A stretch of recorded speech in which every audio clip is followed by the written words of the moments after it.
The Little Prince, Chapter 13. The fourth planet belonged to a businessman. This man was so much occupied that he did not even raise his head at the little prince's arrival. "Good morning," the little prince said to him. "Your cigarette has gone out." "Three and two make five. 5 and 7 make 12. 12 and 3 make 15. Good morning. 15 and 7 make 22. 22 and 6 make 28. I haven't time to light it again. 26 and 5 make 31. Phew! Then that makes 501,000,000. 622,731. 500,000,000 what? Asked the little prince. Huh? Are you still there? 501,000,000. I can't stop. I have so much to do. I am concerned with matters of consequence. I do not amuse myself with blatherdash. 2 and 5 make 7. 501,000,000 what? Repeated the little prince, who never in his life had let go of a question once he had asked it. The businessman raised his head.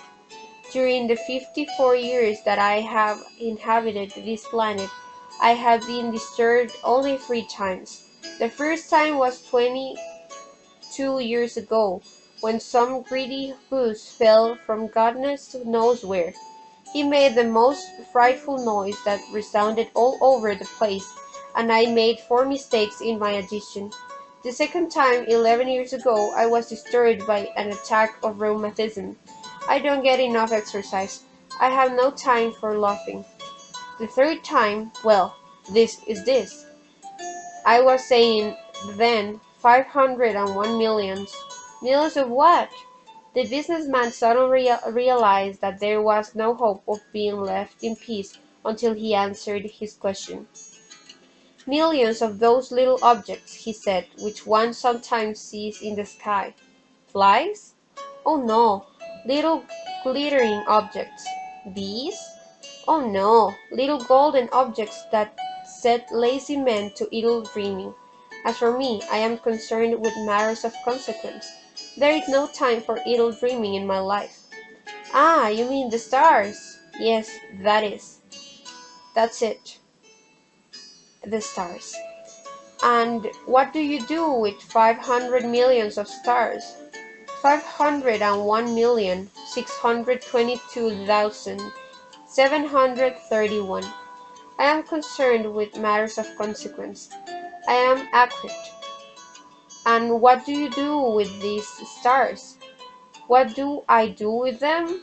"Yes, nothing. I own them." "You own the stars?" "Yes.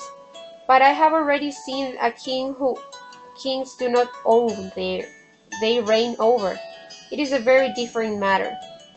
"And what good does it do you to own the stars?" "It does me the good of making me rich." "And what does it do you do to be rich?" "It makes it possible for me to buy more stars, if any are discovered." "This man," the little prince said to himself, "reasons a little like my poor Tripler." Nevertheless, he still had some more questions. "How is it possible for one to own the stars?"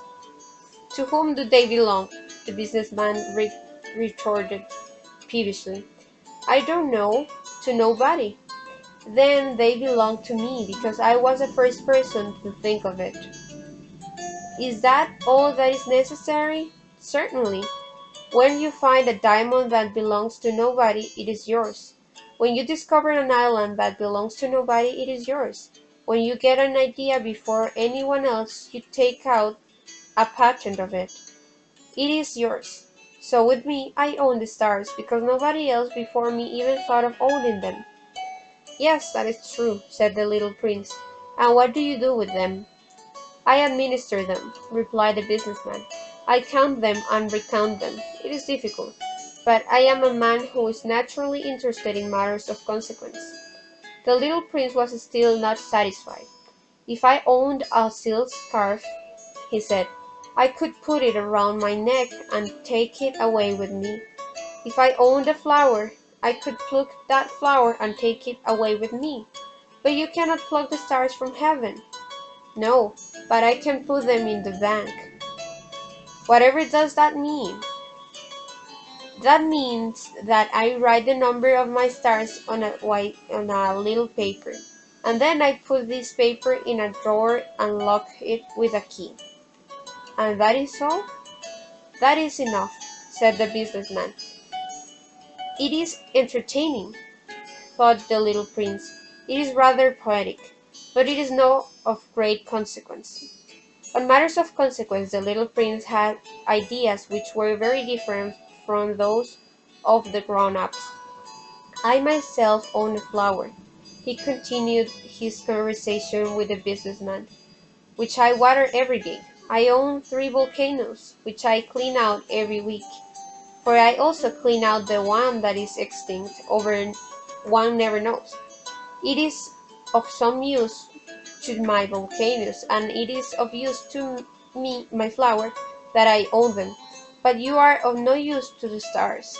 The businessman opened his mouth, but he found nothing to say in answer, and the little prince went away. "The grown-ups are certainly altogether extraordinary," he said simply, taking to himself as he continued on his journey.